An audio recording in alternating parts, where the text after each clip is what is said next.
तो आज जो वीडियो लाए हूँ वो है IATF स्टैंडर्ड के ऊपर। तो IATF 16949 स्टैंडर्ड के ऊपर हम आज बात करेंगे। तो ये जो स्टैंडर्ड है, ये स्टैंडर्ड कॉपी मैंने नेट से डाउनलोड की है। आप चाहो तो डाउनलोड कर सकते हो, ईजिली आपको नेट पे मिल जाएगी। ये स्टैंडर्ड की कॉपी आपके पास होनी चाहिए। तो IATF 16949 आपको पता होगा, ये automotive quality management system standard है। मतलब कि जो ऑटोमोटिव सप्लायर्स हैं, ऑटोमोटिव कंपनीज हैं, उनके यहाँ पे ये स्टैंडर्ड मैंडेटरी रिक्वायरमेंट है। Quality management system requirement for automotive production and relevant service part organisation. So जहाँ जहाँ भी ऑटोमोटिव प्रोडक्शन होता है, सर्विस पार्ट्स यूज होते हैं, सप्लायर्स टायर 1 टायर 2 टायर 3, वहाँ पे IETF एप्लीकेबल होता है।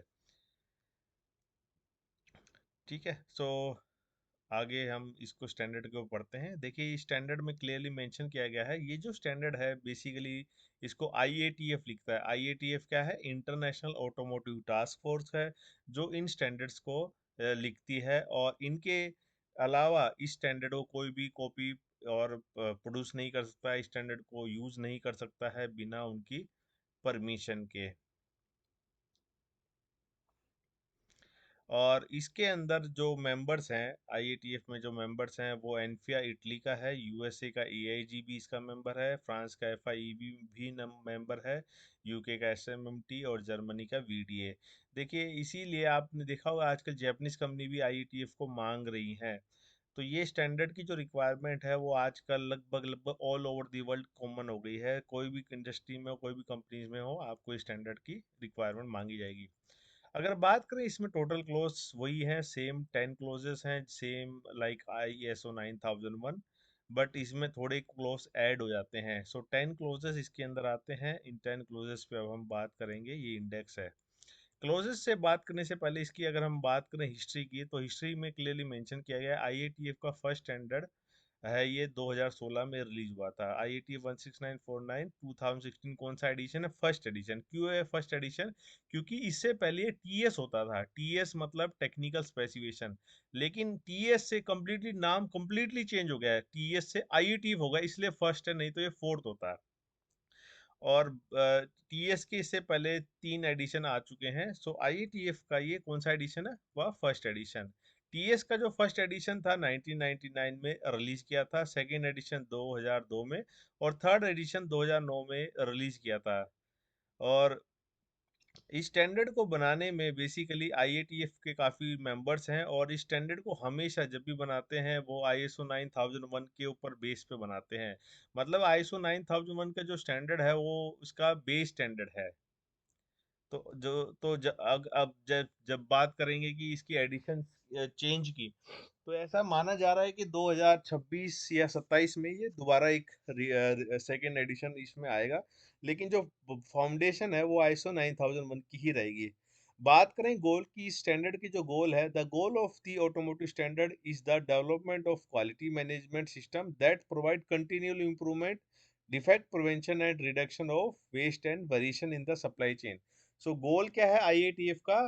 कंटिन्यूअल इंप्रूवमेंट करना, डिफेक्ट को प्रिवेंट करना, और वेरिएशन और वेस्ट को रिड्यूस करना।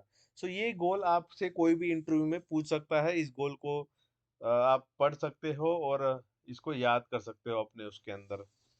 ये गोल आपको ध्यान रहना चाहिए। देखिए, इसलिए मैं आपको स्टैंडर्ड ओपन करके ही दिखा रहा हूँ, ताकि आपको ऐसा ना लगे कि मैं कोई भी चीज़ अपने मन की बात बोल रहा हूँ। तो ये जो स्टैंडर्ड है किसके ऊपर है? ISO 9001 के ऊपर है। ये स्टैंडर्ड ISO 9001 2015 के ऊपर है। तो इस स्टैंडर्ड को के बारे में भी आपको पढ़ना चाहिए। स्टैंडर्ड के जो नया एडिशन है, वो जहाँ तक मेरी नॉलेज है 2026 में नया एडिशन आने वाला है, और ये स्टैंडर्ड PDC पे बेस्ड है। इसके अंदर 7 प्रिंसिपल्स आते हैं क्वालिटी मैनेजमेंट के। जो 7 प्रिंसिपल्स हैं वो हैं: customer focus, leadership, engagement of people, process approach, improvement, evidence based decision making and relationship management. और ये प्रोसेस अप्रोच की बात करता है। ठीक है। रिस्क बेस्ड थिंकिंग इसमें ऐड हुआ था, इसके बारे में ऑलरेडी मैं वीडियो बना चुका हूँ, आप उस पर चेक कर सकते हो। इसके अलावा इसके अंदर दो और खास रिलेशन के स्टैंडर्ड आते हैं, जिनको ISO 9000 और ISO 9004 भी कहा जाता है। ISO 9000 के अंदर बेसिकली आपके वोकेबलरी डिक्शनरी दी गई, जैसे मान लो आपको कस्टमर कंटिन्यूअल इंप्रूवमेंट क्या होता है, रिस्क क्या होती है, इनकी डेफिनेशन देखनी है तो आपको कहाँ जाना होगा, ISO 9000 स्टैंडर्ड में जाना होगा। और ISO 9004 क्या है, managing for sustain success of an organization, मतलब कोई भी कंपनी, मान लीजिए आपकी कंपनी ISO 9001 सर्टिफाइड है, लेकिन इनकेस आपको इम्प्रूवमेंट करने हैं, उस ISO 9001 में क्या क्या इम्प्रूवमेंट करने हैं, उसके लिए आप ISO 9004 को ले सकते हो। मतलब अगर आप ISO 9000 सर्टिफाइड हो तो ISO 9004 में ना इम्प्रूवमेंट्स दिए गए हैं, कैसे आप अपने QMS क्वालिटी मैनेजमेंट सिस्टम को इम्प्रूव कर सकते हो। देखिए ISO के बाद जैसे 9 स्टार्ट हो रहा है, 9 का मतलब ही क्यू आ जाता है, 9 मतलब क्वालिटी। तो जो भी स्टैंडर्ड ISO के बाद 9 से स्टार्ट होता है वो सारे क्वालिटी मैनेजमेंट सिस्टम की बात करते हैं। तो जब हम इस स्टैंडर्ड को पढ़ेंगे तो मोस्टली हमारा फोकस होगा प्रोडक्ट की क्वालिटी को समझना। ठीक है। ISO 9001 का जो स्टैंडर्ड है वो बेसिकली सभी ऑर्गेनाइजेशंस में एप्लीकेबल है। आइए हम इसको अभी IATF में जाते हैं दोबारा।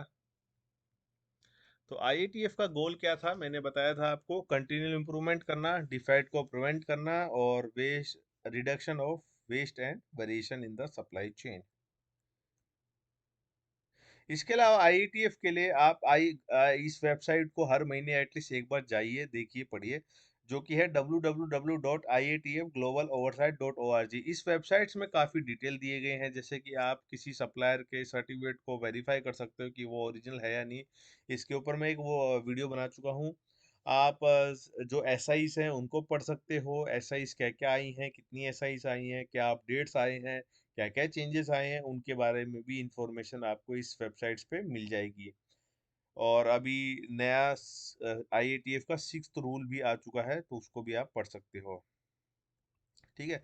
देखिए क्लोज नंबर 1 जो है वो है क्वालिटी मैनेजमेंट सिस्टम का स्कोप। स्कोप क्या है, तो क्लोज नंबर 1 के में जो रिक्वायरमेंट है वो ये बताया गया है कि ये जो स्टैंडर्ड है बेसिकली ऑटोमोटिव के लिए मैंडेटरी है। ऑटोमोटिव क्वालिटी मैनेजमेंट सिस्टम, तो जो ऑर्गेनाइजेशन जहाँ पे ऑटोमोटिव से related design, development, production, assembly, installation या सर्विस जैसी और काम हो रहा है, इंक्लूडिंग सॉफ्टवेयर्स, तो वो ऑर्गेनाइजेशन इस IETF स्टैंडर्ड को ले सकती है। जब भी आपको IETF का सर्टिफिकेट लेना है तो आपको आपके पास कस्टमर का PO होना चाहिए, और कस्टमर आपका ऑटोमोटिव होना चाहिए, ये इसमें मेंशन किया गया है।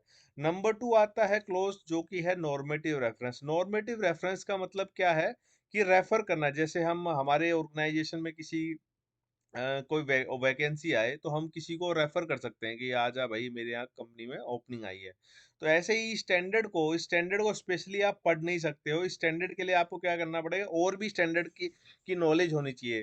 तो नॉर्मेटिव रेफरेंस मतलब इस IATF स्टैंडर्ड के लिए आपको ISO 9001 की नॉलेज होनी चाहिए, एनेक्सर ए कंट्रोल प्लान की नॉलेज होनी चाहिए, और एनेक्सर बी में आपको इंफॉर्मेटिव के बारे में दिया गया है। देखिए यहाँ पे दो शब्द लिखे गए हैं, एक तो है नॉर्मेटिव, एक है इंफॉर्मेटिव, दोनों में डिफरेंस होता है। नॉर्मेटिव मतलब कि मैंडेटरी होता है, जैसे यहाँ पे लिखा है annexure A is a normative control plan.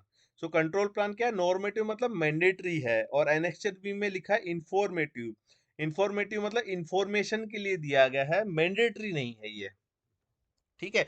जैसे कि आपके CQI 9, CQI 10, CQI 12, CQI 23 moulding के लिए है। तो इस तरीके से जो है ये मैंडेटरी नहीं होता, डिपेंड ऑन कस्टमर रिक्वायरमेंट, तो एनेक्सर बी में वो इंफॉर्मेटिव आते हैं। क्लोज नंबर 3 मतलब टर्म्स एंड डेफिनेशन, जहाँ पे आपको कुछ परिभाषाएं दी गई हैं, जैसे यहाँ पे लिखा गया है एसेसरी पार्ट का मतलब क्या होता है, कई बार कंफ्यूजन होती है। APQP का मतलब क्या होता है, आफ्टर मार्केट पार्ट का मतलब क्या होता है, तो इन डेफिनेशंस को आप यहाँ पे आके पढ़ सकते हो। अभी हम एक एक डेफिनेशंस को नहीं पढ़ेंगे, आपका पास जब भी टाइम हो आप इनको एक एक करके पढ़ सकते हो। चलते हैं क्लोज नंबर 4 पे। देखिए क्लोज नंबर 1 2 3 था ना, नॉन ऑडिटेबल क्लोज था, जिसको कभी भी ऑडिट नहीं की जाती है। हर ऑर्गेनाइजेशन में जब भी ऑडिट होती है क्लोज नंबर 4 से 10 के बीच होती है। क्लोज नंबर 4 में बेसिकली आपके चार क्लोज आते हैं। तो पहला क्लोज है 4.1, जिसका मतलब है understanding the organization and its context. तो बेसिकली इसका जो मतलब है, मैं आपको समरी ही बताऊंगा।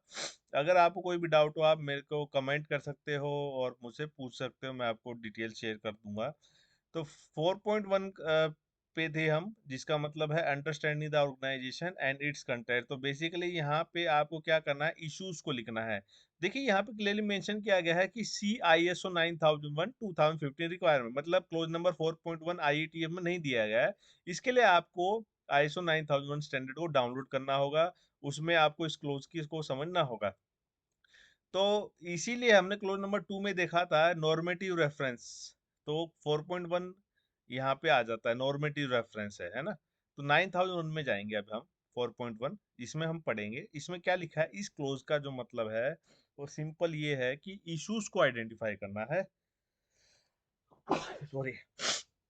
तो इश्यूज आपके क्या हो सकते हैं, इंटरनल और एक्सटर्नल इश्यूज को आइडेंटिफाई करना क्लियरली मेंशन किया गया है।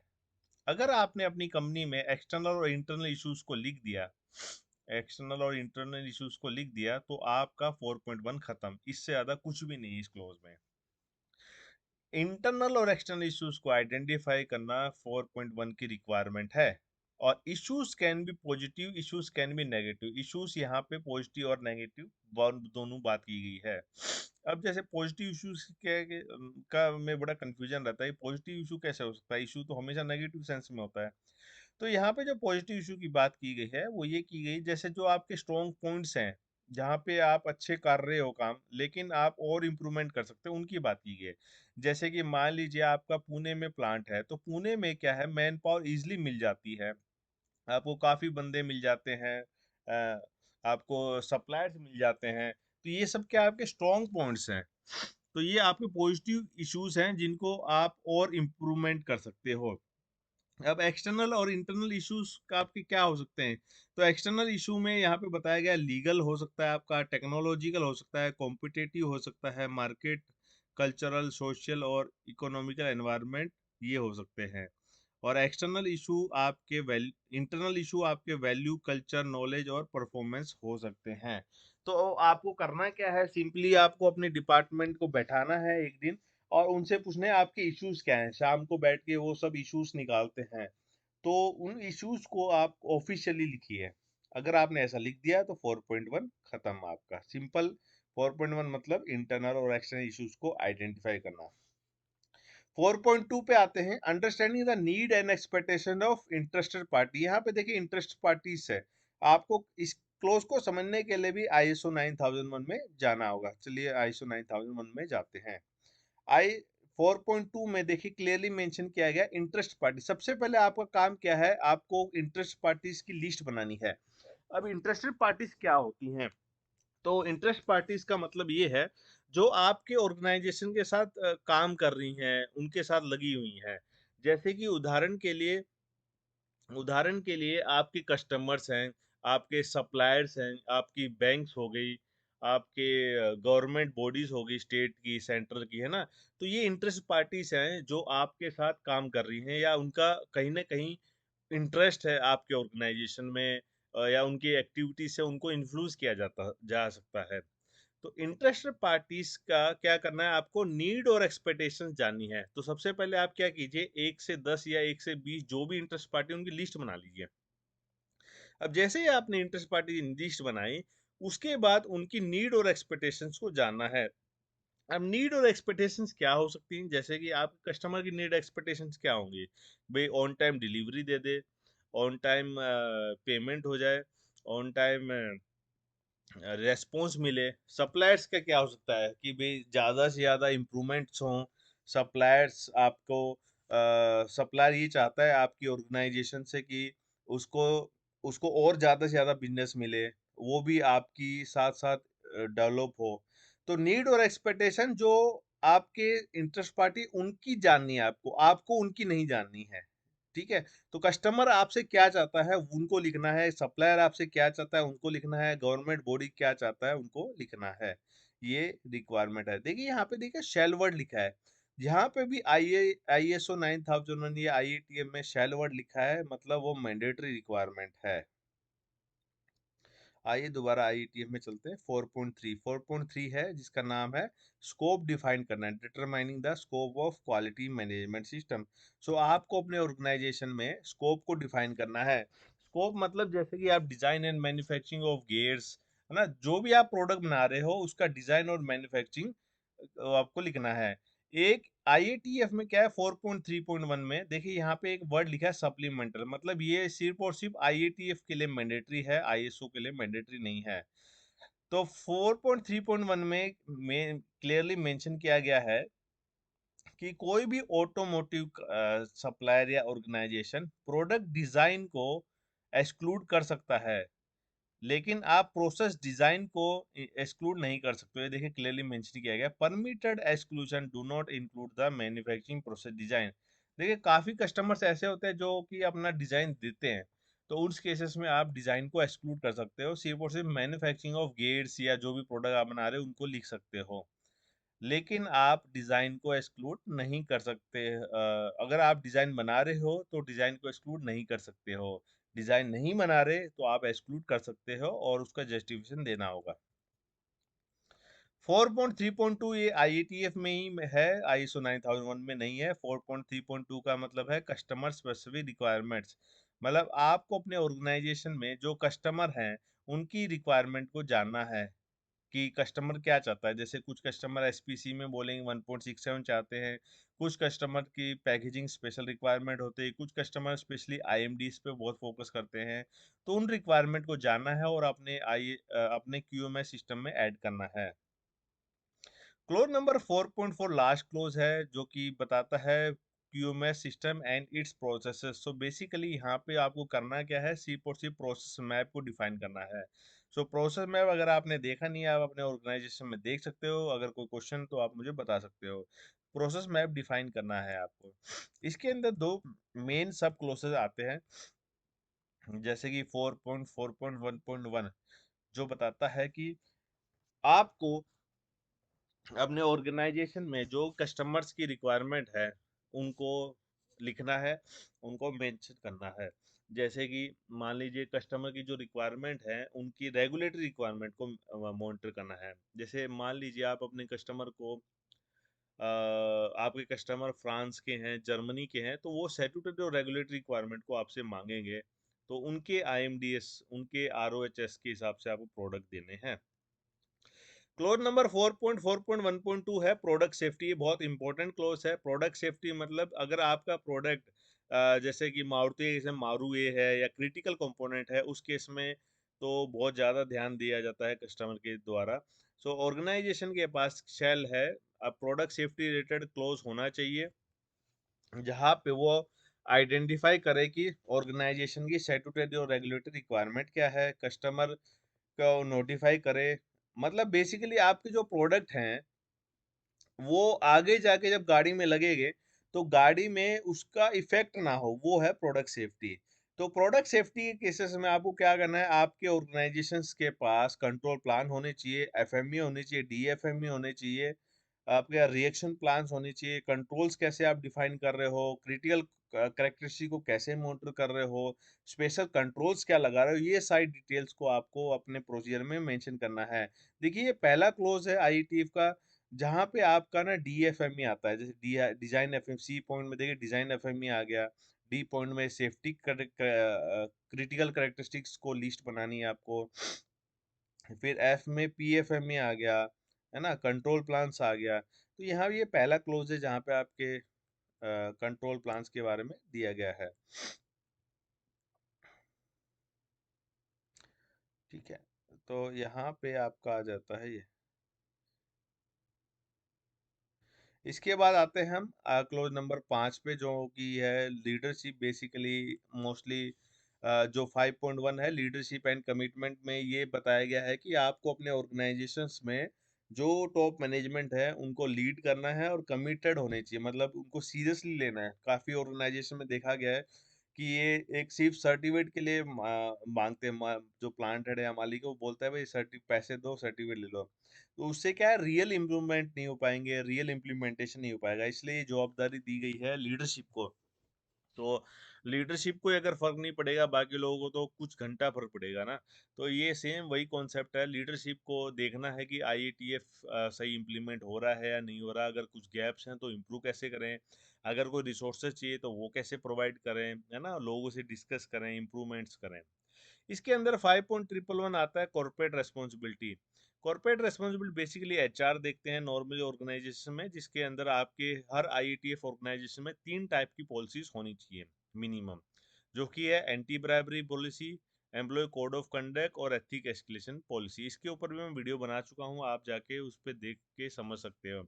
तो हर आईईटीएफ ऑर्गेनाइजेशन में, हर आईईटीएफ सप्लायर्स के पास 3 पॉलिसीज होनी चाहिए एचआर के पास, जो कि anti bribery, code of conduct और एथिक्स एस्केलेशन पॉलिसी। और ये पॉलिसीज डिस्प्ले होनी चाहिए, शेल रिक्वायरमेंट है देखिए, डिस्प्ले होनी चाहिए और लोगों को इनके बारे में पता होना चाहिए। इसके बाद 5.1.1.2 में आता है process effectiveness and efficiency. Process effectiveness and efficiency में बेसिकली आपको अपने ऑर्गेनाइजेशंस के इफेक्टिवनेस और एफिशिएंसी पे ध्यान देना है और उनको मैनेजमेंट रिव्यू में डिस्कस करना है। यहाँ पे क्लियरली मेंशन किया, process review activity should be discuss in management review. So process effectiveness और एफिशिएंसी के ऊपर ऑलरेडी मैं वीडियो बना चुका हूँ। इफेक्टिवनेस बेसिकली आपकी कस्टमर के लिए इंपॉर्टेंट होती है और एफिशिएंसी आपके ऑर्गेनाइजेशन के लिए इंपॉर्टेंट होती है। क्लोज नंबर 5.1.1.3 में आता है प्रोसेस ओनर। तो आपको अपने ऑर्गेनाइजेशन में हर प्रोसेस में प्रोसेस ओनर को डिफाइन करना है। जैसे कि क्वालिटी हेड तो क्या ओवरऑल क्वालिटी देखता है, लेकिन मान लीजिए इनकमिंग क्वालिटी वाला काम ही नहीं कर रहा है, तो हर चीज क्वालिटी हेड नहीं देख पाएगा ना। तो उसी के लिए जो आपके इनकमिंग क्वालिटी वाले बंदे हैं, प्रोसेस क्वालिटी वाले बंदे हैं, फाइनल क्वालिटी वाले बंदे हैं, इनमें भी आपको क्या करना है, प्रोसेस ओनर डिफाइन करने हैं। ऐसा नहीं कि एक ही बंदा सब कुछ देख रहा है, आपको क्लियरली प्रोसेस ओनर होने चाहिए। क्लोज नंबर 5.1.2 है आपका कस्टमर फोकस। तो जो भी और काम आप कर रहे हो, जो भी एक्टिविटीज कर रहे हो, कस्टमर फोकस को ध्यान में रखते हुए करनी है। ये एक वन ऑफ द 7 प्रिंसिपल्स में भी आता है। इसके बाद आते हैं क्लोज नंबर 5.2 में, जो है पॉलिसीज, क्वालिटी पॉलिसी। सो 5.2 में आपको पास क्वालिटी पॉलिसी होनी चाहिए और वो कम्युनिकेट होनी चाहिए क्वालिटी में, और या मतलब ऑर्गेनाइजेशन में। आइए क्वालिटी पॉलिसी में देखते हैं क्या वर्ड है। देखिए क्वालिटी पॉलिसी में ना, देखिए ये भी शेल रिक्वायरमेंट इसमें क्लियरली मेंशन किया गया है कि क्वालिटी पॉलिसी में कंटिन्यूअल इंप्रूवमेंट का शब्द होना चाहिए। अगर क्वालिटी पॉलिसी में कंटिन्यू इंप्रूवमेंट का शब्द नहीं है तो वो कहीं ना कहीं गलत है, ऑडिटर के माइंड में गलत आता है। क्लोज नंबर लास्ट जो है 5 का, वो है organization role responsibilities and authority. आपको अपने ऑर्गेनाइजेशन की रोल रेस्पॉन्सिबिलिटी और अथॉरिटी को डिफाइन करना है। तो रोल्स आपको क्लियर होंगे। रोल्स मतलब कि जो एएम हो गया, डीएम हो गया, सीनियर इंजीनियर, उनको रोल्स बोलते हैं। और रेस्पॉन्सिबिलिटी मतलब जो जो काम वो लोग कर रहे हैं उनकी रेस्पॉन्सिबिलिटीज आती है, जैसे 8 घंटे में मंथली क्या काम करना है। और अथॉरिटी मतलब पावर होगी। अभी देखो अथॉरिटी के अंदर ना क्लियरली मेंशन किया गया है आईएटीएफ में कि उदाहरण के लिए क्वालिटी हेड, क्वालिटी हेड के पास पावर होनी चाहिए कि वो लाइन बंद कर सकता है। ये क्लियरली मेंशन किया गया है 5.3.2 में। Responsibility and authority for product requirement and corrective action में, personal responsible for conformity to product requirement have the authority to stop shipment and stop production to correct the quality problems. So आपकी quality जो बंदे हैं उनके पास power होनी चाहिए production को रोक सके, ताकि क्वालिटी प्रॉब्लम रुके, और शिपमेंट को भी रोक सकते हैं ताकि आपका कस्टमर सेफ रहे। लेकिन इसका मतलब गलत यूज ना करें, इसको आप गलत यूज ना लें कि हमारा काम सिर्फ और सिर्फ लाइन बंद करना है। देखिए लाइन बंद करेंगे अल्टीमेटली सैलरी नहीं आएगी। तो कभी भी लाइन बंद करना है हमारे फोकस नहीं होना चाहिए। हमारा फोकस होना चाहिए लाइन को बंद इसलिए करवा ताकि ठीक करो, बंद करके बैठना नहीं है, ठीक करवाना है। ठीक है, तो ये हमारा मकसद होना चाहिए। इसके बाद क्लोज नंबर 6, जैसे 5 में 3 क्लोज आते थे। 5.1 लीडरशिप है, 5.2 क्वालिटी पॉलिसी, 5.3 ऑर्गेनाइजेशन की रोल रेस्पॉन्सिबिलिटी और अथॉरिटीज है। इसके बाद क्लोज नंबर 6 में भी 3 क्लोज आएंगे। पहला क्लोज है रिस्क का क्लोज है। सो आपको 6.1 में रिस्क एनालिसिस करने हैं। और रिस्क एनालिसिस कैसे करना है, इनपुट क्या है, आउटपुट क्या है, ये ऑलरेडी मैं हमारी एक नई वीडियो ऑलरेडी मैं बना चुका हूँ यहाँ पे रिस्क की। तो आप से रिक्वेस्ट है कि मेरी वो वीडियो को प्लीज देखिए, उसमें आपको बिल्कुल क्लियर हो जाएगा रिस्क क्या है। इसके देखिए आईईटीएफ में ना रिस्क एनालिसिस में सब मैंडेटरी क्या लिखा है, शेल में क्या लिखा है, रिस्क एनालिसिस में ना कम से कम आपका ये lesson learn from product recall ये होना चाहिए। प्रोडक्ट ऑडिट का रिस्क एनालिसिस होना ही चाहिए। फील्ड रिटर्न रिपेयर का रिस्क एनालिसिस होना ही चाहिए। कंप्लेंट्स का, कस्टमर कंप्लेंट्स का रिस्क एनालिसिस होना चाहिए। स्क्रैप का और रिवर का रिस्क एनालिसिस होना ही चाहिए, मतलब ये तो मिनिमम है, ये मिनिमम मैंडेटरी रिक्वायरमेंट होनी ही चाहिए।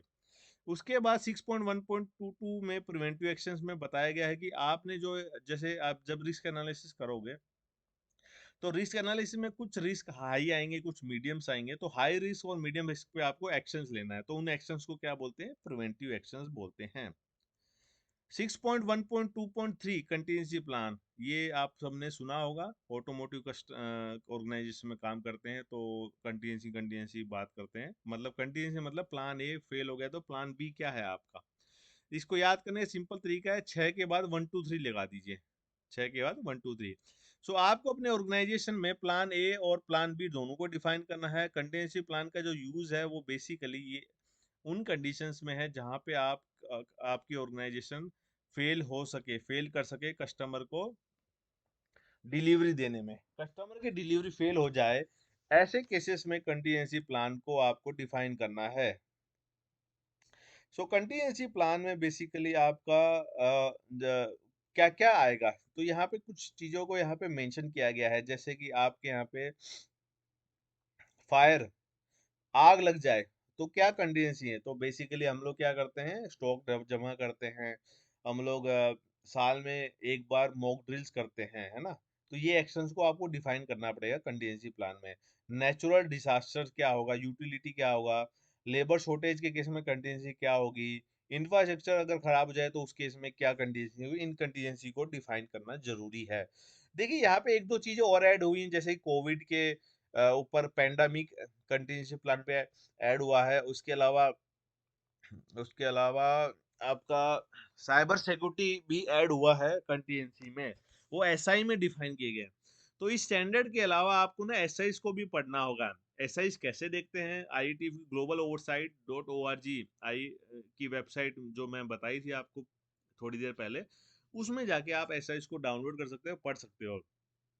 इसके ऊपर भी मैं वीडियो बना चुका हूँ, उसको भी आप जाके देख सकते हो।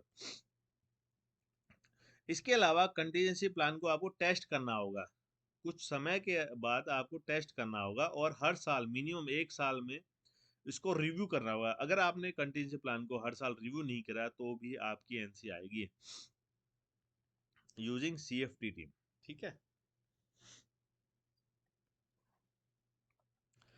इसके बाद आपका आएगा 6.2 क्वालिटी ऑब्जेक्टिव एंड प्लानिंग। तो क्वालिटी ऑब्जेक्टिव मतलब क्या है, आपका केपीआई। सो आपको अपने ऑर्गेनाइजेशन का केपीआई होनी चाहिए, और जो मैनेजमेंट है उसके नीचे जो लोग हैं उनका भी केपीआई डिफाइन होनी चाहिए। देखिए आप क्लियरली मेंशन किया गया है, जितने फंक्शंस हैं उनका केपीआई होना चाहिए, प्रोसेस का केपीआई होना चाहिए, लेवल्स का, जितने लेवल्स आपने डिफाइन किए हैं उनका केपीआई होना चाहिए। अब केपीआई क्या है, KPI at least once a year, minimum साल में एक बार आपको रिव्यू करना है। अगर आपने साल में एक बार रिव्यू नहीं किया तो आपको एनसी दी जा सकती है, क्योंकि ये शेल रिक्वायरमेंट है। और लास्ट क्लोज है 6.3, जो बताता है प्लानिंग ऑफ चेंजेस। और प्लानिंग ऑफ चेंजेस को पढ़ने के लिए आपको क्या करना होगा, 6.3 आईएसओ 9001 में जाना होगा। तो यहाँ पे क्लियरली मेंशन किया गया है, प्लानिंग ऑफ चेंजेस मतलब ये है कि आपको जो भी चेंजेस करोगे, जैसे मान लीजिए प्लांट हेड चेंज हो गया, क्वालिटी हेड चेंज हो गया, तो उस केस में जो नया बंदा आएगा उसको सारी इंफॉर्मेशन देनी है, रिसोर्सेज देने हैं, ईमानदारी से चेंजेस करने हैं। बेसिकली सिस्टम के ऊपर चेंजेस की बात की जा रही है, यहाँ पे ईसीएन ईसीआर उस चेंजेस की बात नहीं की जा रही है, वो आपका क्लोज नंबर 8 के अंदर आएगा। क्लोज नंबर 7 में आपके आते हैं 5 क्लोजेस। 5 क्लोजेस में सबसे पहला क्लोज आता है रिसोर्सेस। सो आपके ऑर्गेनाइजेशन में क्वालिटी मैनेजमेंट सिस्टम को डेवलप करने के लिए क्या क्या रिसोर्सेज चाहिए, तो आपके लिए सबसे पहले पीपल, लोग होने चाहिए, कॉम्पिटेंट लोग होने चाहिए, इसमें लिखा गया है, जो उनको क्वालिटी मैनेजमेंट सिस्टम को संभाल सके। इसके अलावा इंफ्रास्ट्रक्चर होना चाहिए, इंफ्रास्ट्रक्चर मतलब जैसे कि बिल्डिंग्स हो गई, यूटिलिटीज हो गई, सॉफ्टवेयर्स हो गए, ट्रांसपोर्टेशन सिस्टम हो गया, आईटी हो गया, इनकी जरूरत होनी चाहिए। 7.1.4 में एनवायरनमेंट होना चाहिए, आपके ऑर्गेनाइजेशन में एनवायरनमेंट होना चाहिए, जिस जो भी प्रोसेस आप कर रहे हो। और और इसके अलावा यहाँ पे आईएटीएम में एक अलग क्लोज दिया गया 7131, जो कि आईएसओ में नहीं है, जिसका नाम है plant facility and equipment planning, जिसमें क्लियरली मेंशन किया गया है कि जब भी आप न्यू पार्ट बनाओगे तो आपके ऑर्गेनाइजेशन में मैन्युफैक्चरिंग फिजिबिलिटी होना चाहिए, जिसके अंदर कैपेसिटी प्लानिंग करना मैंडेटरी रिक्वायरमेंट है। So manufacturing feasibility including capacity planning is a mandatory requirement in 7.1.3.1। इसके अलावा 7.1.4 में ये क्लियरली मेंशन किया गया है कि एनवायरनमेंट के लिए आप ISO 45001 को भी ले सकते हो, बट ये मैंडेटरी नहीं है, शैल नहीं लिखा गया है। तो ले सकते हो, लेना हो आपकी मर्जी, नहीं तो मत लीजिए। और आपको यहाँ पे 5S भी कर सकते हो एनवायरनमेंट के अंदर। ये देखिए यहाँ पे 7141 में लिखा गया है, the organization shall maintain its premises in a state of order, cleanliness and repair that is consistent with the product and manufacturing process needs. और स्टार मार्क करके लिख लीजिए दूसरा क्लोज 71511, ये आपका क्लोज है एमएसए का, मेजरमेंट सिस्टम एनालिसिस, एमएसए करना है। तो यहाँ पे क्लियरली मेंशन किया गया है आईएटीएफ में अंदर अंदर कि एमएसए किस किस से करना है। Statistical study shall be conducted to analysis the variation present in the result of each type of inspection, measurement and test equipment system identify in the control plan. जो आपके ऑर्गेनाइजेशन में कंट्रोल प्लान में जो भी instrument दिए गए हैं उनका एमएसए होना चाहिए। लेकिन मान लीजिए 500 इंस्ट्रूमेंट है तो सबका एमएसए नहीं कर सकते हो, उस केस में यहाँ पे नोट भी दिया गया है, prioritization of MSA studies should focus on critical और स्पेशल प्रोडक्ट और प्रोसेस कैरेक्टरिस्टिक। मतलब जो क्रिटिकल और करेक्टरिस्टिक हैं उनमें जो इंस्ट्रूमेंट यूज हो रहे हैं वहां पे आपको एमएससी करना मैंडेटरी है।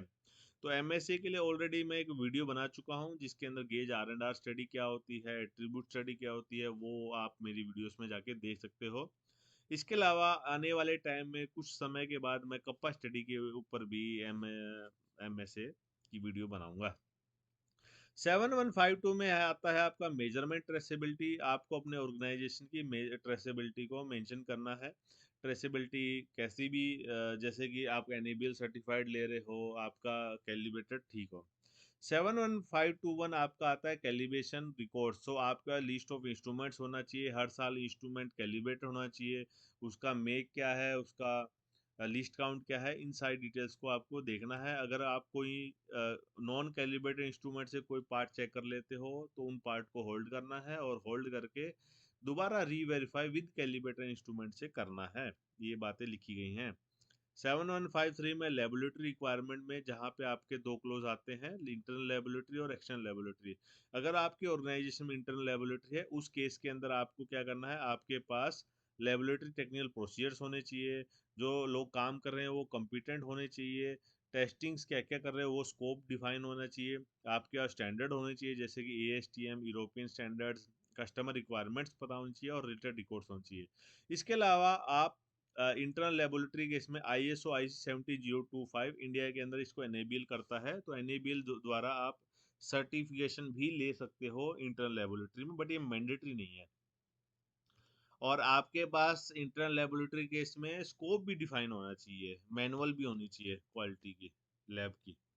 इसके अलावा 71532 में एक्सटर्नल लेबोरेटरी के बारे में बताया गया है, जिसमें जो भी आप कैलिब्रेशन करवाओगे वो ISO 17025 से कैलिब्रेटेड होना चाहिए। मतलब आपके पास जो कैलिब्रेशन सर्टिफिकेट आएगा सप्लायर से, उसमें ISO 17025 या एनएबीएल का लोगो होना चाहिए। तभी आपने देखा इंडिया में खासकर ऑडिटर आता है, देखता है एनएबीएल लोगो है या नहीं। देखिए हर इंस्ट्रूमेंट का एनएबीएल लोगो नहीं मिलेगा। तो ऐसे केस में क्या करें, ऐसे केस में क्लियरली मेंशन किया गया स्टैंडर्ड ने कि कैलिब्रेशन सर्विसेज में be performed by the equipment manufacturer when a qualified laboratory is not available for a given piece of equipment. In such cases organization shall ensure that the requirement have been met. तो यहाँ पे clearly mention किया गया है कि calibration service आप manufacture से भी करवा सकते हो। जैसे काफी कुछ केसेस में लक्स मीटर का कैलिब्रेशन नहीं मिलता है, एनएबीएल वाला, तो आप क्या कर सकते हो, मैन्युफैक्चर से भी कैलिब्रेशन करवा सकते हो। ये आईटी में मैंडेटरी दिया गया है। 716 ऑर्गेनाइजेशन नॉलेज। आपको अपने ऑर्गेनाइजेशन में नॉलेज को संभाल के रखना है, जैसे कि आपकी प्रोसेस क्या है, लिस्ट ऑफ प्रोसेस क्या है, प्रोसेस पैरामीटर्स क्या है, आपके मशीन्स क्या है, मशीन्स की मैनुअल्स क्या क्या हैं, ISO IETF की नॉलेज, कंट्रोल प्लान की जो प्रोसेस है उसकी knowledge, FMEA is an organization knowledge example. So इनको संभालना है आपको और लोगों को अवेयरनेस देनी है। क्लोज नंबर 7.2 में आता है एचआर से रिलेटेड, ज्यादातर है कॉम्पिटेंसी। तो आप को इस क्लोज के बारे में बहुत पता होगा कि कॉम्पिटेंसी बेसिकली एचआर देखता है इसको। और नॉर्मली स्किल मैट्रिक्स की बात करते हैं तो ऑर्गेनाइजेशन में जो भी और लोग काम कर रहे हैं, इसमें क्लियरली मेंशन किया गया है कि ट्रेनिंग्स आइडेंटिफिकेशन जो टीएनआई बनती है बेसिकली कॉम्पिटेंसी से बनती है। तो जो भी कॉम्पिटेंसी में गैप्स आ रहे हैं उसके अगेंस्ट में आप अपने ऑर्गेनाइजेशंस में ट्रेनिंग्स प्रोवाइड कर सकते हैं। ऑन जॉब ट्रेनिंग ये देना मैंडेटरी रिक्वायरमेंट आईईटीएफ में। ऑन जॉब ट्रेनिंग ओजेटी आपको देना है कुछ टाइम टू टाइम, खासकर प्रोडक्शन क्वालिटी में जो लोग काम कर रहे हैं उनको। इसके अलावा बहुत इंपॉर्टेंट क्लोज आता है 7.2.3 जो कि है इंटरनल ऑडिटर कॉम्पिटेंसी। अगर आपको अपने ऑर्गेनाइजेशन में इंटरनल ऑडिटर बनना है तो ये 5 पॉइंट का आपको ध्यान होना चाहिए, मतलब 5 पॉइंट की नॉलेज होनी चाहिए। तो आपको ऑर्गेनाइजेशन में कोई भी बंदा या कोई भी ऑडिटर पूछेगा तो इंटरनल ऑडिटर जो भी हैं उनको अगर ये 5 नॉलेज नहीं है तो इसका मतलब वो फेक सर्टिफिकेट है या बस उनको खाना पूर्ति कर रहे हैं। तो ये नॉलेज होनी ही चाहिए अगर उनको इंटरनल ऑडिटर बनना है तो।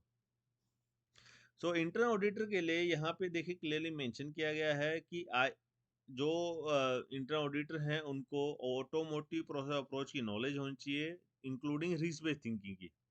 उनको सीएसआर रिक्वायरमेंट पता होनी चाहिए, उनको आईएसओ 9000 और आईएटीएफ के स्टैंडर्ड का पता होना चाहिए, उनको कोर टूल्स जो पांचों कोर टूल्स हैं उनके बारे में नॉलेज होनी चाहिए, और उनको पता होना चाहिए how to plan conduct report and close out code, मतलब ऑडिट कैसे प्लान करें, ऑडिट कैसे कंडक्ट करें, ऑडिट रिपोर्ट कैसे लिखें और ऑडिट को क्लोजिंग कैसे करें। तो इसके लिए यहाँ पे इन्होंने क्लियरली मेंशन लिखा गया है आईएसओ 19011। आईएसओ 19011 और 2018 एक नया स्टैंडर्ड है जो आपको बताता है इंटरनल ऑडिटर की कॉम्पिटेंसी, जहाँ पे ऑडिटर को क्या क्या देखना चाहिए, ऑडिट की क्या रिस्पॉन्सिबिलिटीज हैं, क्या प्रिंसिपल्स हैं, कैसे ऑडिट एनसी लिखी जाती है, ये सारी बातें लिखी गई हैं। तो आप जाके आईएसओ 19011 की ट्रेनिंग ले सकते हो। देखिए यहाँ पे मैं एक चीज बहुत इंपॉर्टेंट बोलना चाहूंगा कि प्लीज ये प्रिफर ना करें कि इंटरनल ऑडिटर का सर्टिफिकेट कुछ ज्यादा इंपॉर्टेंट नहीं है। अगर आपको देखिए आईएसओ आईटीएफ की नॉलेज है थ्रू मेरी वीडियोस या थ्रू और भी कोई वीडियोस के से, तो आप ना पैसा वेस्ट मत करें। एक सिंपल आप पेंट में जाएं, पेंट में जाके वीडियो बना, पेंट में जाके आप एक फेक सर्टिफिकेट बना के अपने एक्सपीरियंस में ऐड कर सकते हैं। कोई नहीं पूछ रहा, कोई कुत्ता नहीं पूछ रहा है आज के दिन इस इंटरनल ऑडिटर सर्टिफिकेट, क्योंकि सबके पास है।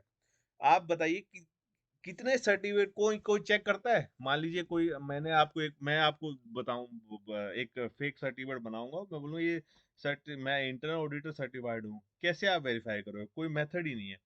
इसीलिए इंटरनल ऑडिटर पे आप पैसा मत लगाएं। आपको कोर्स करने हैं ना तो आप कोर्सेज करिए जो कि आईआरसीए या सीक्यूआई या ग्लोबल एग्जाम्पलर सर्टिफाइड हो, मतलब जो इंटरनेशनल रिकॉग्नाइज सर्टिफिकेट है उनकी ही वैल्यू होती है। खासकर लीड ऑडिटर सर्टिफिकेशन हुआ, थर्ड पार्टी के सर्टिफिकेशन हुए, उनकी मैंडेटरी है। यहाँ आजकल मार्केट में देखा आपने, हर कोई अपने बिजनेस खोल के बैठा है, हर कोई दुकान चला रहा है पैसे छापने के लिए, और बेचारे कैंडिडेट्स भी क्या है, सोचते हैं कि सैलरी बढ़ जाएगी इसके लिए हम सर्टिफिकेट ले लेते हैं, 5,000 10,000 दे देते हैं। ऐसा मत कीजिए। आप लीड ऑडिटर का सर्टिफिकेट लीजिए जो कि इंटरनेशनली रिकॉग्नाइज हो। अपने कैरियर पे के साथ बिल्कुल खेलने मत दीजिए किसी को। ये बातें मैं आपको सच बता रहा हूँ, बेस्ड ऑन माय एक्सपीरियंस। आप खुद बना लीजिए, सर्टिफिकेट नहीं है तो मैं आपको बना दूंगा। देखिए यहाँ पे क्लियरली मेंशन किया गया, जब आप इंटरनल ऑडिटर बन जाएं, जैसे कि मान लीजिए आपने 2020 में इसकी ट्रेनिंग ली थी, तो ऐसा तो नहीं है 2020 के बाद 2025 आ गया है तो 2025 तक भी आपकी नॉलेज वैसी ही वैसी रहेगी। तो नॉलेज, आप कुछ चीजें भूल भी जाओगे, कुछ चीजें स्किप भी हो सकती हैं। तो आप मेंटेन कैसे कर पाओ इंटरनल ऑडिट की नॉलेज? तो यहाँ पे लिखा गया कि हर ऑर्गेनाइजेशन में हर साल ये जो 10 ऑडिटर हैं, मान लीजिए आपने 10 ऑडिटर बना दिए जिनको ऊपर वाली नॉलेज थी, तो उनके द्वारा ऑडिट भी करवानी है। अब मिनिमम कितने ऑडिट करानी है आपकी कंपनी डिफाइन कर सकती है। तो हर साल ट्रेनिंग के बाद जो इंटर ऑडिटर हैं उनके वो ऑडिट करेंगे, और हर 2 या 3 साल में उनकी रीट्रेनिंग करवा सकते हैं।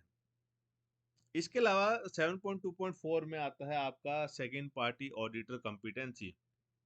सेकेंड पार्टी ऑडिट कॉम्पिटेंसी मतलब जो सप्लायर के यहाँ ऑडिट करने जाते हैं, जैसे परचेस वाले, सप्लाई क्वालिटी वाले, उनकी कॉम्पिटेंसी में भी सेम रिक्वायरमेंट है। बस यहाँ पे एक एडिशनल रिक्वायरमेंट ऐड हो जाती है कि जो सप्लायर के यहाँ ऑडिट करने जा रहे हैं उनको एफएमईए और कंट्रोल प्लान की नॉलेज होनी चाहिए, मैंडेटरी मिनिमम।